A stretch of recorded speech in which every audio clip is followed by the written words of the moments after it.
Hey guys, and welcome back to another edition of Ask Lee Anything. My name is Matt Oliphant, the Customer Happiness Specialist, and we got the brilliant Lee Carroll. Lee, what's up, man? Hi, Matt. I'm great, thanks. I'm really looking forward to today's conversation. Yeah, likewise. Yeah, so before we jump into the topic, I just want to run through the disclaimer for us. Sure. As you are all aware, we're not offering medical advice, and this information is just for your educational purposes.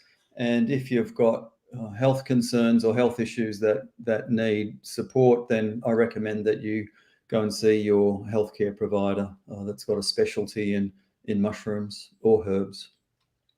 Nice.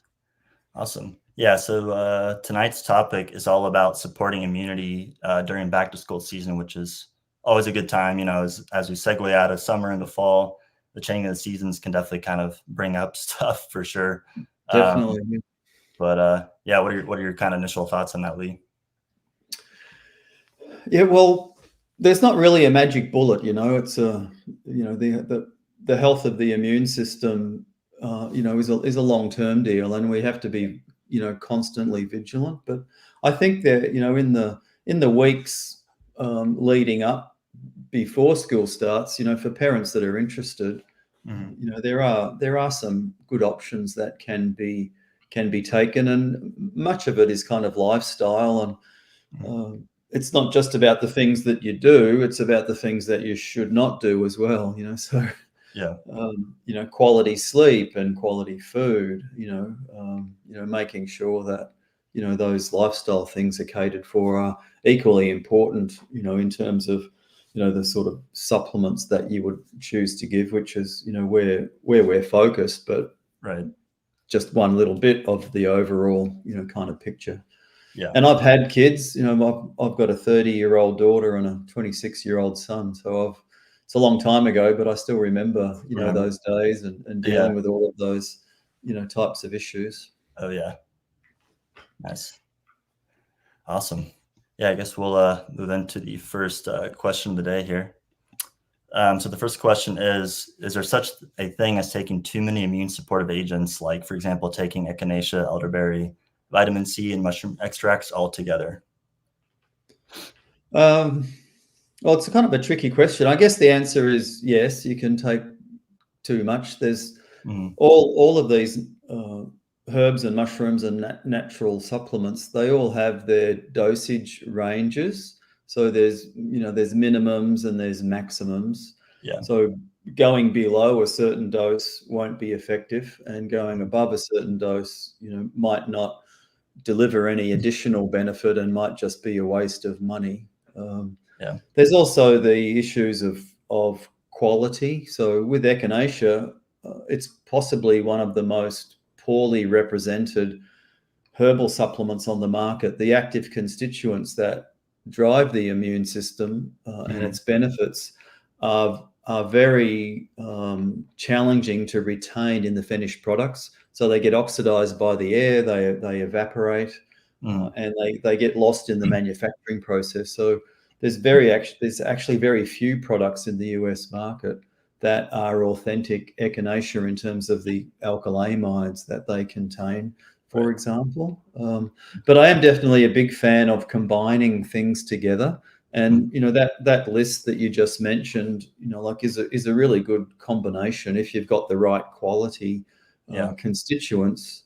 And I guess the dosing is more kind of in the practitioner domain. We can give general guidelines around minimums and maximums, but you kind of need to know what you're doing and you need guidance. So, for example, echinacea,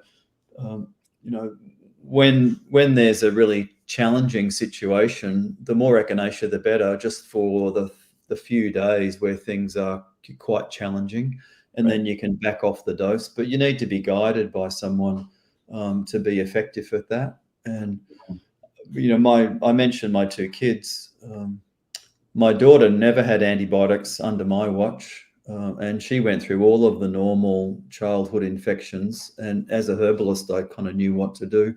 My son had one round of antibiotics, that I wasn't that happy about. We were traveling, and he had an ear infection, and my wife was kind of insistent that he get an antibiotic before we fly. Okay. So these combinations of things together are really, kind of valuable, and getting good advice around the combinations and how much, I think, is a really important thing. Yeah, totally. For the echinacea, is there any difference in like potency or purity in terms of like taking it in a tea form versus like just as a capsule, or is it going to Yeah, vary? there is, and the long tradition around echinacea comes from Native Americans, and it was the root of the plant that was used, and it was purpurea is what's mostly kind of sold because it's faster to grow and it's cheaper to kind of manufacture. Angustifolia was the most highly prized of the echinacea species. Echinacea angustifolia has got a very long taproot. A mature plant has a taproot that can be more than 3 or 4 feet long. So you have to be really kind of dedicated to dig it up. So the way that those echinacea products get represented in the market is very confusing for the average consumer.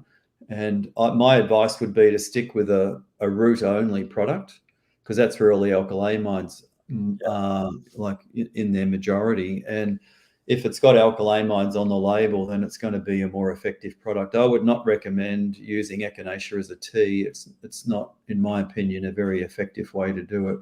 And either an alcoholic extract of the root, or a tablet or a capsule which has got an extract but not the ground herb. If you grind the herb up, by the time it's gone through its processing, there's no alkylamides left. And the parents can do their own testing by chewing or nibbling on a little bit of the product. And if it makes your mouth tingle, that's the alkylamides in the echinacea roots demonstrating their presence. And it's the tingling sensation is a reflection of the quality and the efficacy, of that preparation. So the more tingling sensation you get, the more benefit you get derived from it. Nice. That's great. Thanks. All right, going to the next question here. Next question is it true kids using antibacterial soap kills everything, including good germs, and leaves them more susceptible to anything? Funny question. That's probably a controversial topic. We're surrounded by, germs, to use that term, constantly. And when there's kind of, infections going around, in some cases, a viral infection, like a large percentage of children, may fall ill, but not all of them. In terms of other illnesses, there's not everybody gets affected. So it's the terrain of the child that's the most important aspect. And an antibacterial soap is probably, a good idea in some cases, particularly when kids are younger, and, they might be in a foreign environment. They might be exposed to, like more like in a daycare setting, kids are getting sick all the time.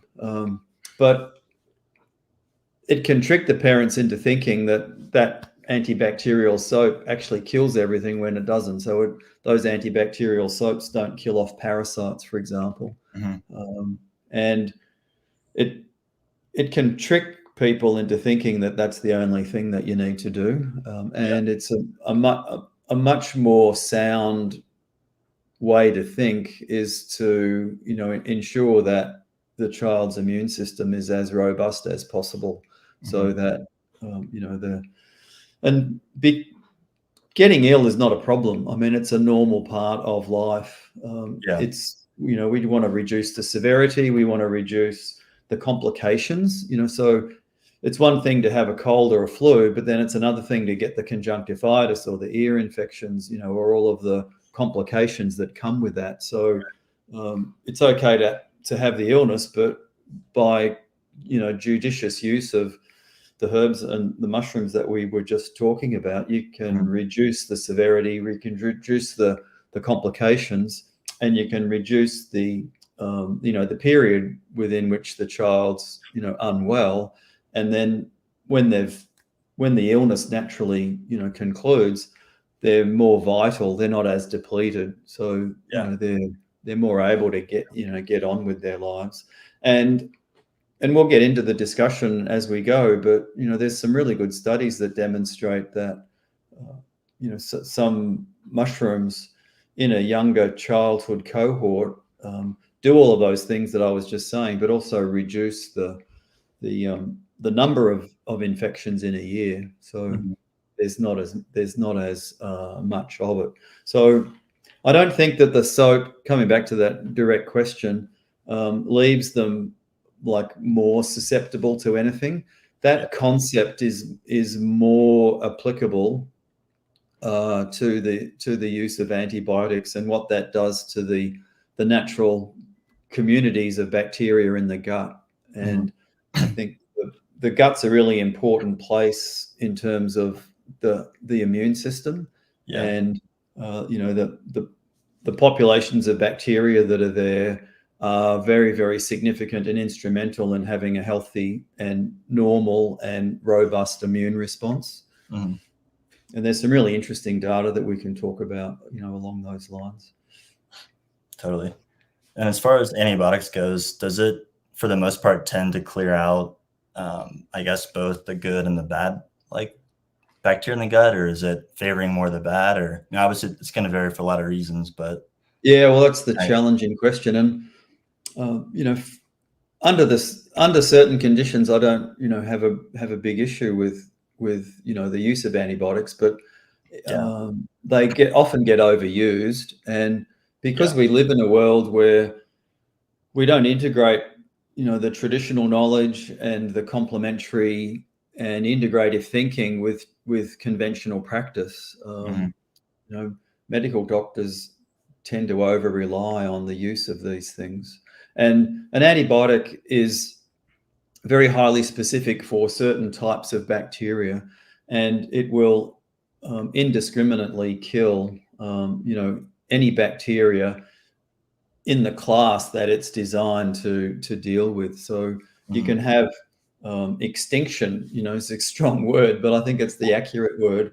You can actually have the extinction of certain species of bacteria. So they're, after the antibiotic, they're no longer there. So, many years ago when I was, lecturing on this topic, if you go back as, maybe 2008 or 9, the development of the thinking around the importance of what's the bacteria in our gut was much less developed than it is now, and it was there wasn't a huge amount of research, and I was relying on traditional knowledge, and I was being called a quack by medical professionals because I was talking about things that didn't have an evidence base, but they certainly had a traditional background, and the understanding of the importance of the bacteria in the gut, and we should think of them as another organ in our body that does jobs that our physical body can't do, has developed to the point now where it's kind of well accepted and well understood. And in Australia, we're one of the worst at prescribing antibiotics unnecessarily, and it breeds antibiotic resistance and it creates long-term problems. So it's a perfect opportunity for the natural world to step in and help out. Yeah. Wow, that's crazy. Kind of a side note, but it's along with the gut and everything, and how it does so much for us. Isn't a lot of the neurotransmitters produced in the gut? They're just the whole gut to brain axis. Yeah, there's a lot of action going on between the gut and the brain. A lot of neurotransmitters are being produced there. But there's axes everywhere. There's a gut skin axis. So there's a lot of, they're the most obvious things that you see. There's a gut brain axis. There's a gut kidney. It's just all connected. We can't really dissect it out. Yeah. It's all connected. It's amazing. Cool. Alrighty, let's go to the next question here. Next question is, can children take lion's mane? If so, at what age and what amount? Okay. So as a herbalist, I've been treating kids for a long time, and there's a tradition around the way that we dose. So and you've got to break the ages of children up. So in my scheme, below 2 years of age is a separate category, and then between 2 and then up to the age of around 12 or 13 or maybe 14 is the next age group. And then you go into adult dosing category. So, 14-year-old child's not technically an adult, in our current kind of thinking, but in terms of prescribing and giving supplements, that's the way it breaks out. So yes, children can take lion's mane, and for the infant category, so up to age 2, the dose that I use in clinic and the way that I've been trained, and most herbalists, would use this rule, it's the age in months divided by 150 multiplied by the adult dose is what you give them. So young children aren't mini adults. Their physiology is not yet fully developed. Their livers aren't functional in terms of all of the expression of enzymes, etc. So you have to be very, very cautious. And I would only recommend, under the guidance of a healthcare professional, giving children under the age of 2, supplements in terms of managing their health. So from the age of 2, the dosage rule that I use, the numbers work out really nicely in the metric system, but in the US, we're stuck with, imperial weights and measures, which is really quite odd. So the rule that I use is the weight of the child in pounds multiplied by 0.7 plus 10. So you multiply the weight by 0.7 and then you add 10 to it, and that's the percentage of the adult dose. So if you have a child that weighs 44 pounds, it's about 40% of the adult dose is what I would give them. And then you can just use the dosage recommendations on the labels, or there's charts that would divide up. So with lion's mane, there's long-term doses that you would, if you're going to do it every day for a long time, it's a lower dose just for health maintenance. So that might be 1 gram a day. If you're using it for, say, supporting cognitive function, and this is, more of an older person, then the effective doses kick in at about 2 to 3 grams a day. However, with lion's mane and children, I would suggest that in my scheme of things, lion's mane is one of the number 1 prebiotics. So it helps to improve the health of the bowel flora community. It helps to manage inflammatory states in the large intestine as a result of that. So for many children, they're not getting enough fiber in their diet. And that's one of the big weaknesses in our modern diet. So lion's mane would be very highly beneficial for even regular use, just as a prebiotic, even without considering its kind of effect on the nervous system and cognitive function, for example. Nice. So I didn't actually give you a direct, number of grams, but I think using the guideline template to kind of work using with. the formula, makes most sense. Yeah. What about like for freshly cooked mushrooms like shiitake, oyster maitake? What are your thoughts there as far as like cooking? And obviously, well, the gloves are off then. When we're talking about a food, I think a child should be able to eat as much, within reason as they're hungry for. And those mushrooms that you mentioned, if you added oyster in there, they're really very highly beneficial foods. They're very high in protein. There's lots of minerals and vitamins.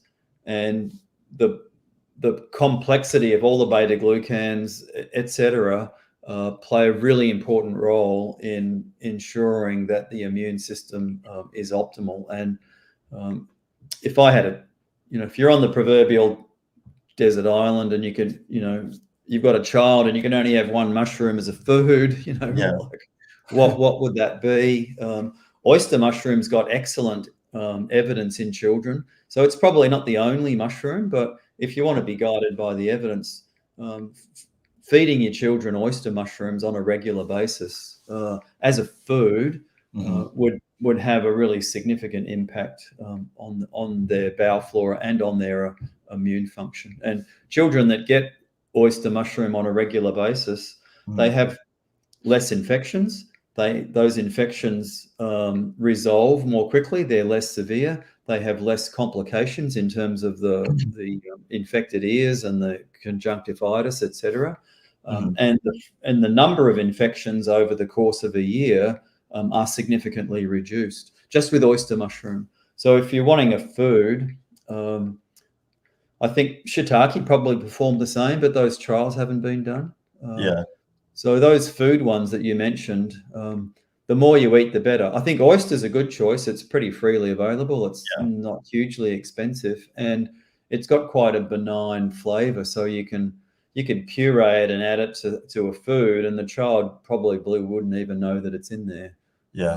For example. Nice, right on. Alrighty, we'll go to some of the live comments here. So this is from Harry John Griffin. I'm 68. My brain is not working, especially if you ask my wife. I've tried for clarity and was wondering if I should or could add reishi mushroom. Hi, Harry. I'm 65, so I understand the brain ain't working so well, because I have days where my brain ain't working as well. I would suggest that you would add lion's mane into your program. That's got the best evidence. Reishi mushroom is certainly a good choice, and it would be the sort of lifestyle choice I suggest that you adopt, for the rest of your life as a healthy choice, as a way of ensuring that your physiology is optimal and the processes of aging are managed appropriately. And there's a lot of tradition around the way reishi does that. But I suggest that you should maybe try the lion's mane. So if it's the capsules, I'd recommend 3 grams a day to start with, and that would be 6 capsules. Or if it's the powder, it'd be, I think 1.5 tablespoons is around 3 grams. And then I'd try that for about 3 or 4 months, and then see what your wife thinks. I'm sure that you would, notice some improvements. And there's a large body of clinical trial data that would suggest that you would, your brain would start to optimally function. And think of lion's mane as a brain nutrient, and we're not resolving anything. We're just giving the brain what it's kind of lacking, so that it can respond in a healthy way. So the lion's mane needs to be taken long term. So once you've started to see some improvements, over that 3 or 4 months, and that's what the clinical trial data says, you should be able to notice results in 3 or 4 months. Then you could experiment with backing off on that dose. So it might be 2 grams or 1.5 grams, and then you would do that very long term. Just like, I would recommend that you do regular exercise. Lifting weights and doing exercise that engages your large muscles has been very clearly proven in clinical trials to improve cognitive function. And if you adhere to a routine like that 3 days a week, you will maintain those cognitive benefits. So lion's mane's in that same ballpark. You can't just do exercise for 1 month out of the year. You've got to do it every week. So the lion's mane needs to be done regularly. Nice. So I hope that helps, Harry. Yeah, I was reading, have you heard anything about creatine and just kind of brain support and neurological function, especially for older people? I have been seeing it, but I haven't caught up to date. Up to date.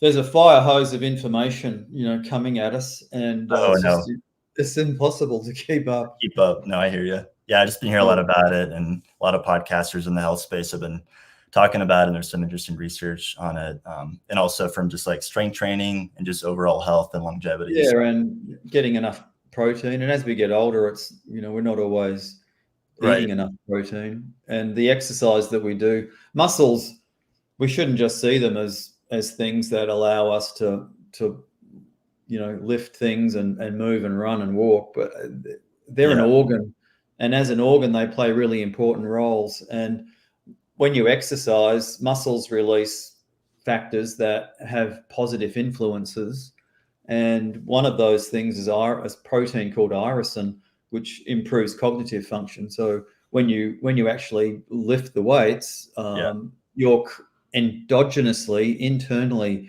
creating an environment that cultivates a healthy brain.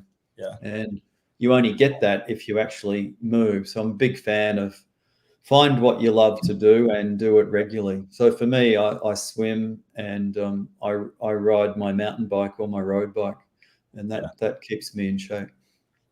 Yeah, definitely can agree there, especially in just getting out to nature, getting sunlight on the retinas and the skin. It's what our biology craves. So alrighty, go to the next question here. This is from Caden Hunter. Do you mind repeating briefly the formula for infants under 2? Definitely, Caden. It's the age in months.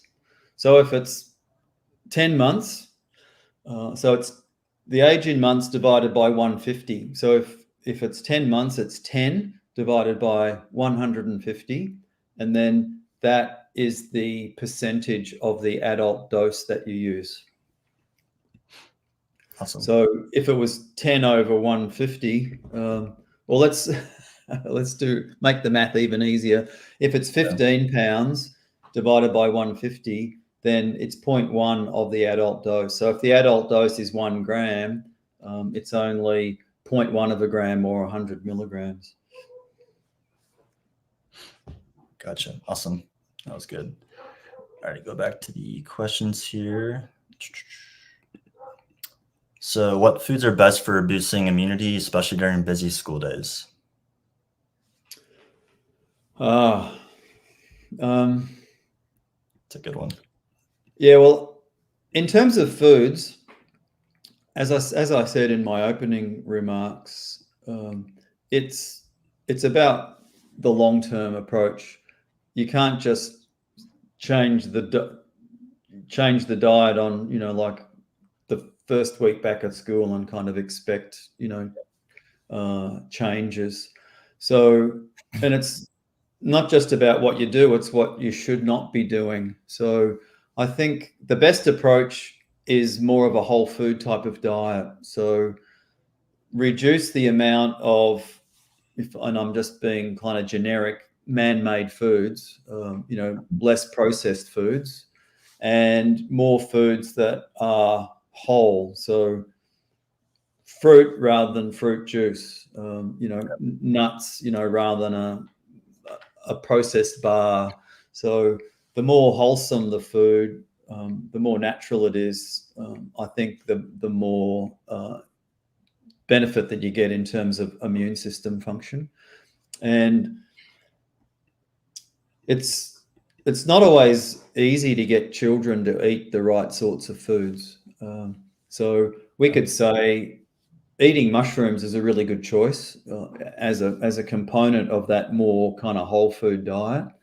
But perhaps a mushroom supplement would make more sense because it's easier to get the child possibly to take it.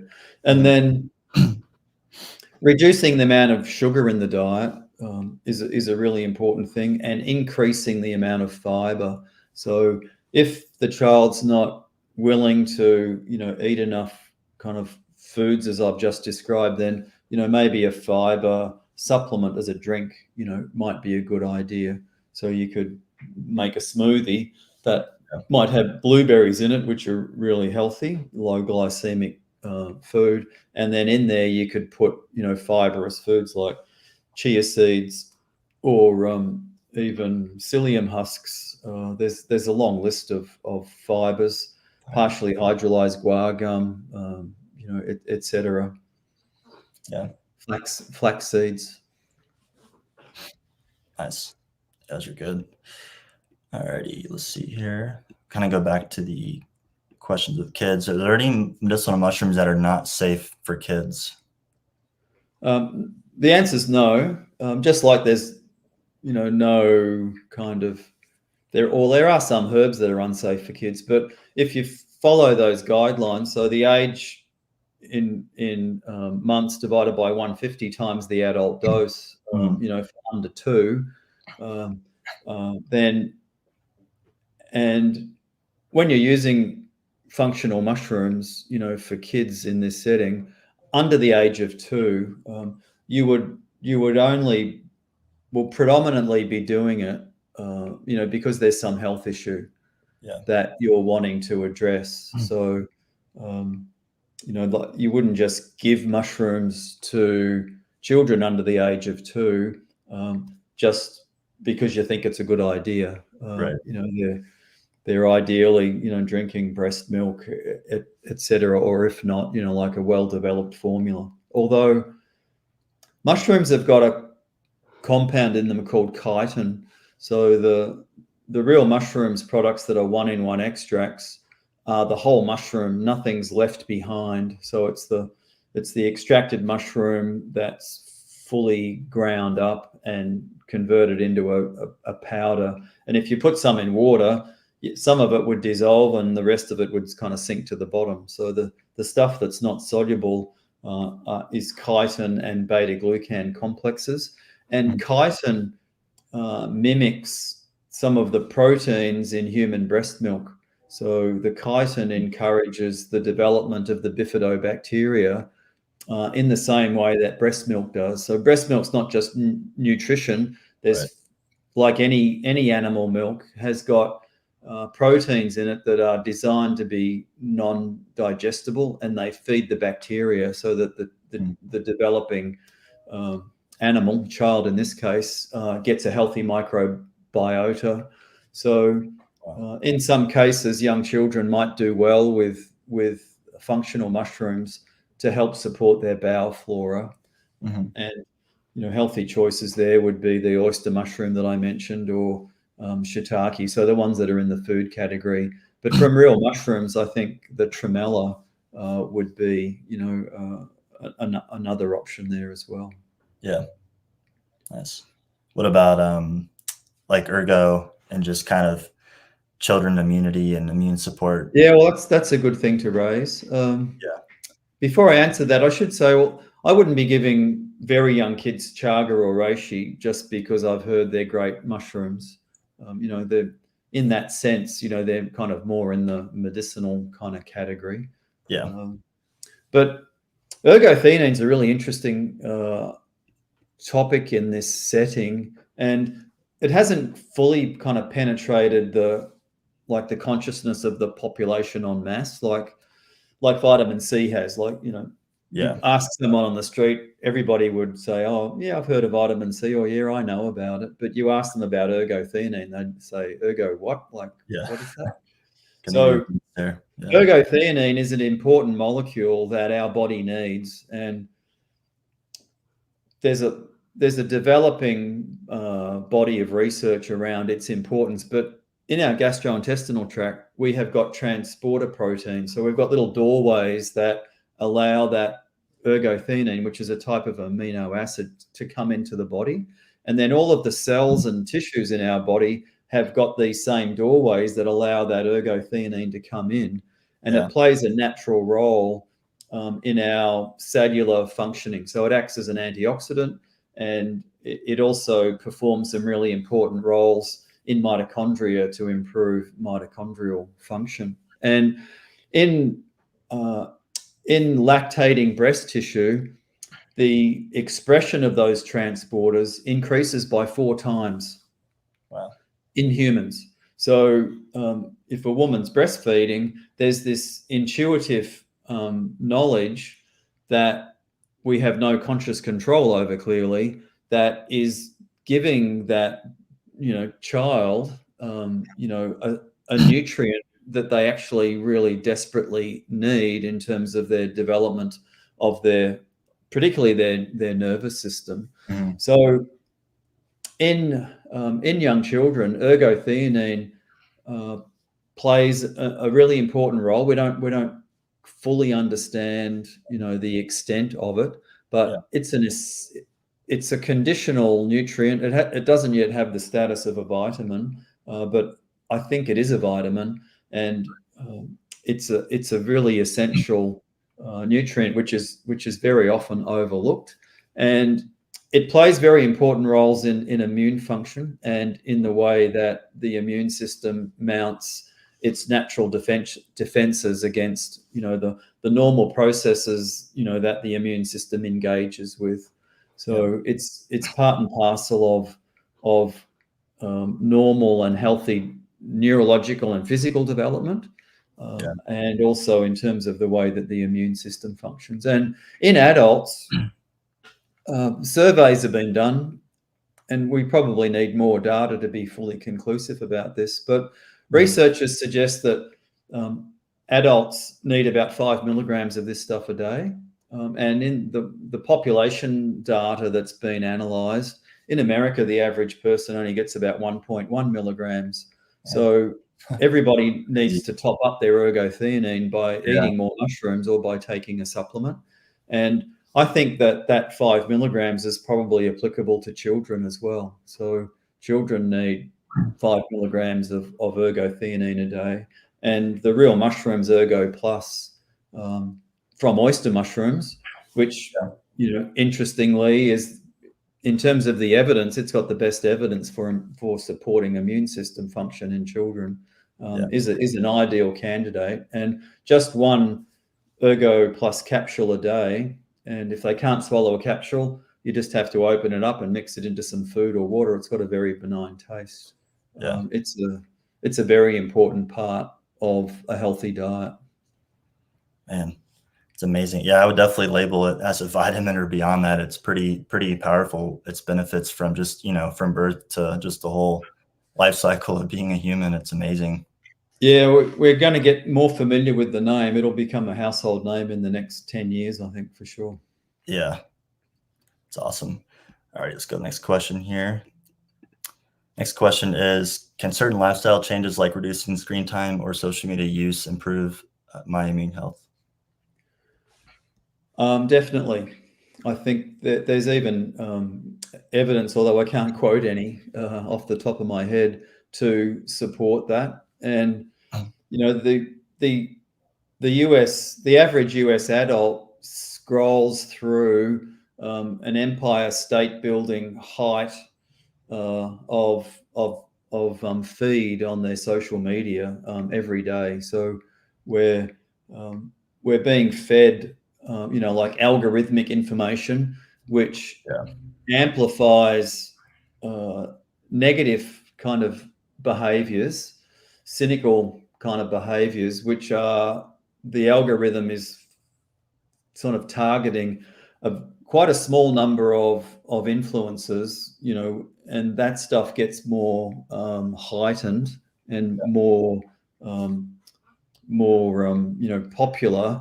So it creates in the person that's looking at the social media, it creates a warped view of what's going on in the world, and it makes us generally a little bit more pessimistic, a little bit more cynical, a little bit more kind of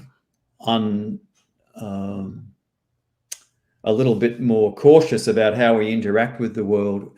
Where when you do experiments, humans are naturally optimistic. We're always more generous than we give ourselves credit for. We're always more kind than we give ourselves credit for. And I think social media has the ability to undermine our natural inclination to be kind, loving, like gentle people. And all of that mental, emotional stuff has a very, very significant impact, not just on our immune system, but on the way everything works in our body. And there's lots of research around, the negative influences from a cardiovascular point of view, Sleep quality is not that great. If you're looking at your phone before you go to bed, for example, the bright light influences, the ability to get deep sleep. Mm-hmm. So you don't sleep as well, and the quality of the deep sleep, as opposed to just sleep in general, influences the way that the body regenerates and recharges, influences immune system function, influences your appetite. So there's lots of ways you can look at that.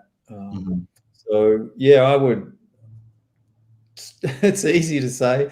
I'm spending, and I grew up without a mobile phone. I didn't get my first computer until I was 30. I mean, just imagine the craziness of that world today. So I find myself, a little bit addicted to social media, and you got to be cautious about how you do it. So I'm in the same boat. I need to be better at managing mine, but definitely I think there's a connection with immune health.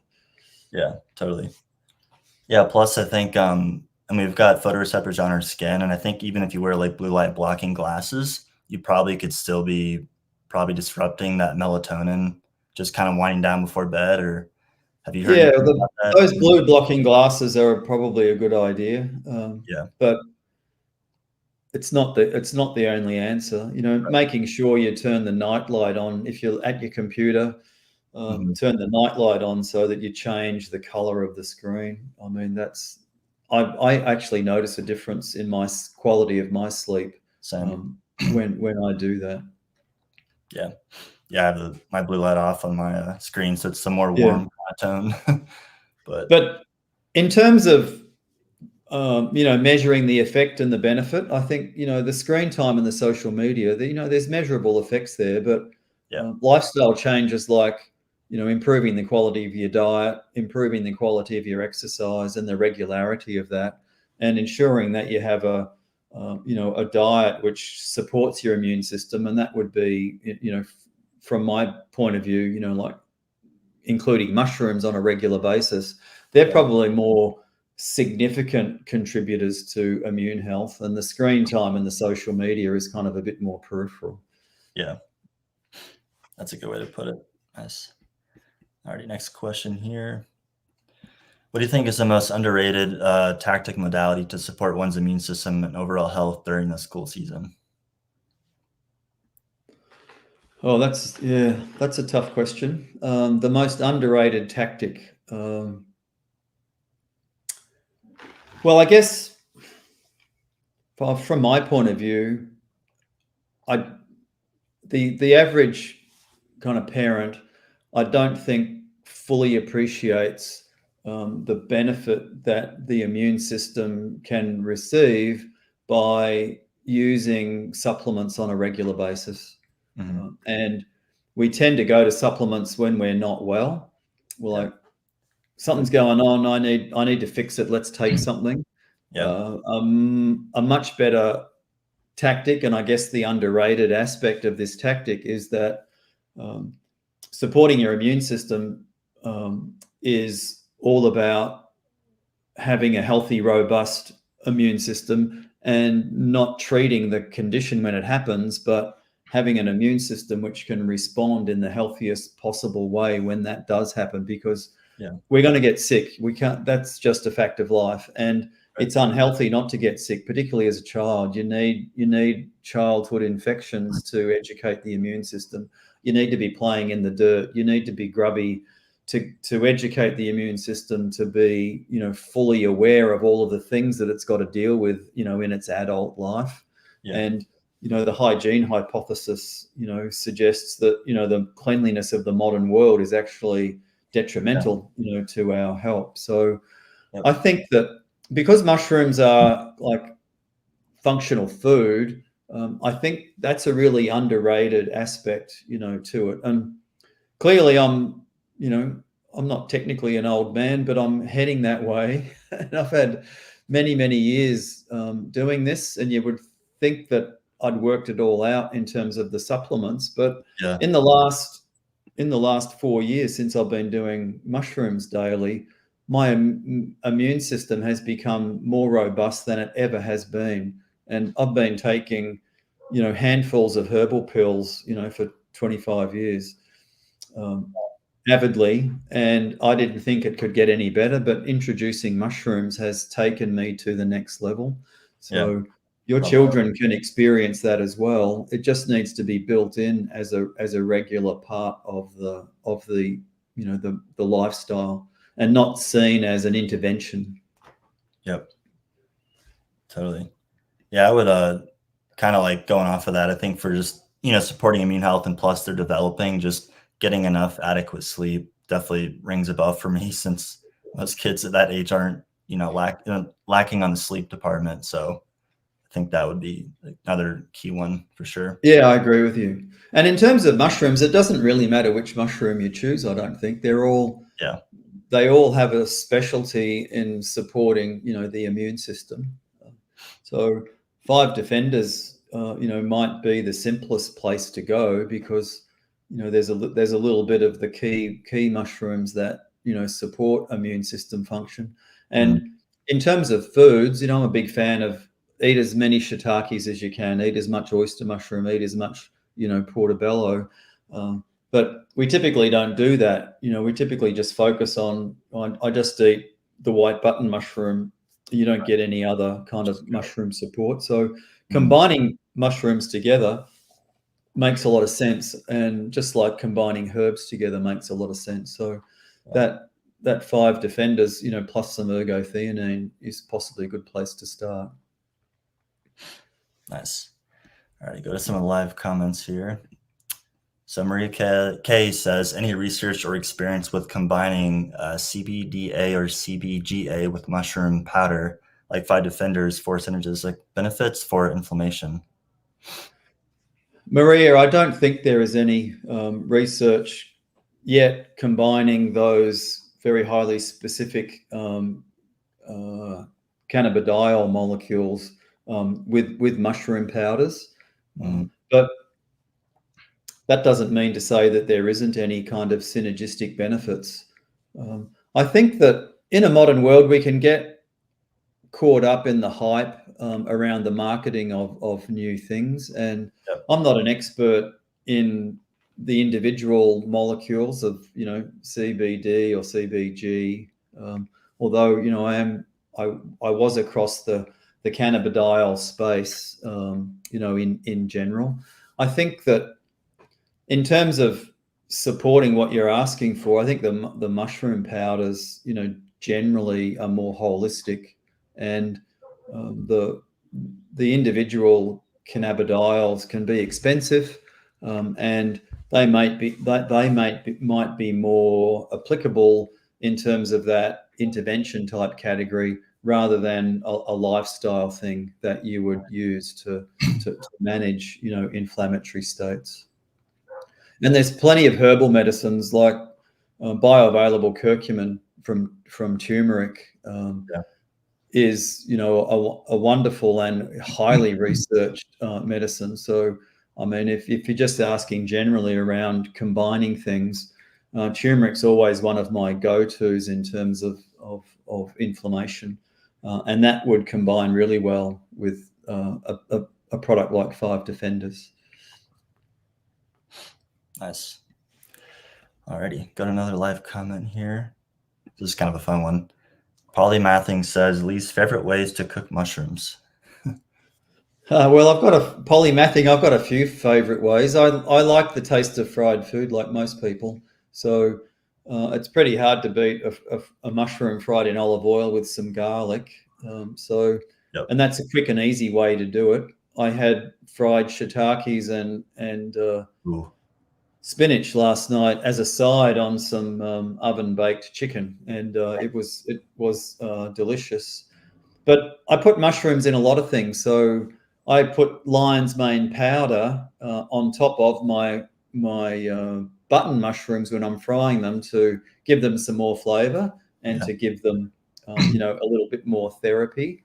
And I also like to have mushrooms cooked as a soup or a stew. I like the, not sliced up too small, so you've got large pieces. I like the textural nature of particularly a shiitake mushroom, when it's in a chicken soup or when it's in a beef casserole or whatever.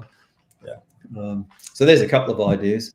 If you Real Mushrooms has lots of interesting food stuff on Instagram and Facebook, but my own Instagram channel, Lee Carroll Herbalist, there's lots of food ideas there, where I'm often using Real Mushrooms products as part of the recipe.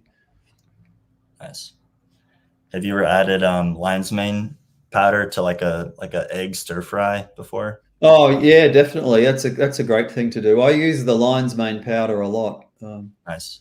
It's got a very nice flavor, Mhm. and it goes unnoticed. You can put it in a food and then not tell the guests, and they'll be like, "Wow, I didn't even know." Yeah.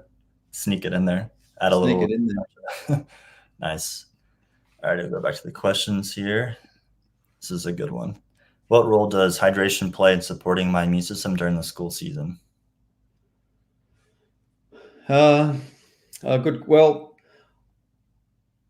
hydration is important for general health. I'm not sure that there's like a direct connection, with the way that particularly the immune system, to single that out. But and it is quite a controversial topic. But we need to consume enough fluids in a day just to support the normal functioning of our body. There's all these curious things that we're not aware of. Our gastrointestinal tract creates, quarts of fluid in terms of secretions with mucus and bicarbonate and all of these things that we're not kind of consciously aware of. Mhm. And it's not just about, we do a bit of perspiring and we need to replace it. There's a need in our body for water to be the kind of ground substance for much of our physiology. So for adults, I recommend people drink around 2 liters a day, either as tea or water, as a way of ensuring that they're getting enough. And if your urine is a very dark color, that's a clear sign that you're not drinking enough. The healthy urine should have a light kind of color to it, and it's a good way of measuring how much you take. And the signals that tell us we're thirsty and hungry often get confused. So often we're thirsty, but we'll misinterpret it as being hungry. So we'll eat something rather than drink something. I think that we need to be aware of that and do some experimenting. And often, particularly in between meals, if I feel hungry, I'll drink a glass or two of water, and then it goes away. It's a thirst signal. It's not like a hunger signal. Yeah. What about like certain electrolytes as far as just keeping hydrated? What are your thoughts on that? Well, I don't think there's any need for electrolytes, generally speaking, when you've got a healthy diet. When you're doing endurance exercises, if children are, doing cross-country running, or, they're in the swim club and they're swimming, 3 or 4 miles every day, then there might be an additional need there to support what's being lost in terms of, a proper kind of electrolyte with a balance of sodium and potassium, etc. Nice. And everybody's different. I can go on a 3-hour bike ride and I don't need any electrolytes, and I might only drink, 1.5 bottles of water. But one of the guys I ride with, he'll have 3 bottles of water and he's perspiring profusely, which is just normal for him, and he's taken salt tablets. So, there's not a one-size-fits-all rule. Everybody's a little bit different, and you need to, take that into account. Yeah. Nice. Cool. Alrighty. Let's see here. This one's kind of fun. Are there certain sacks of mushrooms or herbs for supporting cognition, focus, and immunity during the school season? Definitely. And we were just talking about the 5 defenders. Stack is a modern term. I don't particularly like it as a term. There's definitely synergies that you get with natural substances. And as a herbalist, I very rarely just give one herb to someone. Yeah. It's always a combination which takes into account the complexity of how the human body works. Right. So if we're wanting to support cognition and focus, which is really important, in terms of, learning, as well as immunity, then you could guide that choice to the mushrooms that have got that kind of ability. So I think that the Five Defenders looks after the immune system like in a really intelligent way. But beyond that, it looks after the whole body in lots of different aspects. And one could experiment with lion's mane, although lion's mane is, I think it's very beneficial when there are challenges in terms of brain health. If the brain is healthy and functioning optimally, it's quite likely that lion's mane doesn't give any kind of perceptual kind of benefit, and there might be better options to choose. So bacopa is a great herb in that category, for example, and that's a herb that's in the real clarity. So that real clarity formula might be an additional choice on top of the Five Defenders. So I'm a big fan of combining these things. There's some evidence around tremella supporting cognitive function as well, and that's probably happening in the gastrointestinal tract, so the gut-brain axis. So all of the mushrooms are improving the way that the bowel flora function, and it's the short chain fatty acids that get produced as a result of the mushroom being consumed by the bacteria that have that effect in the brain. And there's quite a lot of evidence to support that. Nice. Yeah, I like doing real clarity and then a little bit of lion's mane, or I'll do real boost with the cordyceps, like on big kind of workout days, and find it definitely gives me a nice boost for sure.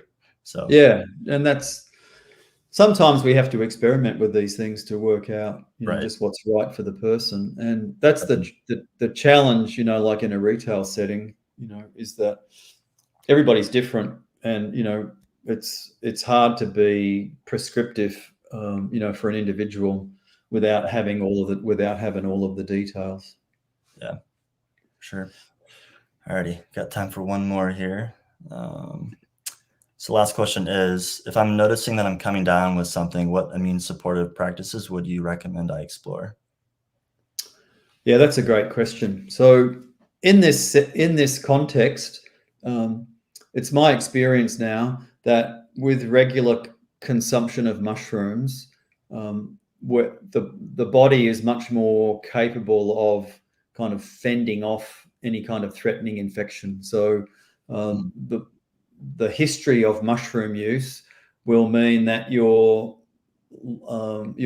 kind of trajectory into that I'm coming down with something, it won't be as rapid, it won't be as abrupt or sudden, and you get a bit of opportunity to kind of pull back a little bit and maybe not go down that path. So it's a hard recommendation for me to make because I know there's not good quality herbal products out there to support it, but herbs like echinacea, andrographis, holy basil play a really important role in that really acute kind of early onset. I put elderberry in there, but I would rank echinacea and andrographis, holy basil a little bit higher than the elderberry. Elderberries, there's a lot of quality issues with the actual anthocyanins that are present. So a lot of elderberry products are liquids, for example, and that's not the best way to look after the chemistry. Dry extracts are better. And Real Mushrooms doesn't have those products in the line. So if you're looking for a reputable brand, there's lots to choose from. But the one that I have got experience with is Gaia, which is available as a retail product. So their echinacea and andrographis products are genuinely good, and that would be something that I'd suggest that you look into. But making sure that you take your mushrooms, because there's the chronic benefit there. I don't think that just upping the dose of mushrooms when things are going wrong has as much impact as the herbal component. Certainly increase the mushrooms, but it's the addition of those herbs that really turns the dial. Yep. Nice. Alrighty, that's all the time we got. Any closing comments? Piece of wisdom? Yeah, piece of wisdom. I think, in terms of, children getting back to school, just focusing on the quality of the diet, as I said earlier, increasing the percentage of like whole foods, and reducing the amount of sugar, increasing the fiber, reducing the man-made, like foods, having it more home cooked, is a really important aspect. But then in terms of your child's health across the course of the whole year, not just, I'm coming back to school, I want to be protected. Across the course of, the whole year, I think including mushrooms as a daily regime, as a lifestyle choice, would, give your child the best chance of having the healthiest immune system that can respond appropriately, under all of the challenging conditions that it finds itself in. Yeah. Nice. Well said. Awesome. Well, thanks, Matt. That was fun. Yeah, that was great. Thanks, guys. And see you in the next one. See you next month. Thanks, everybody. Yep, Great bye. questions. Bye-bye.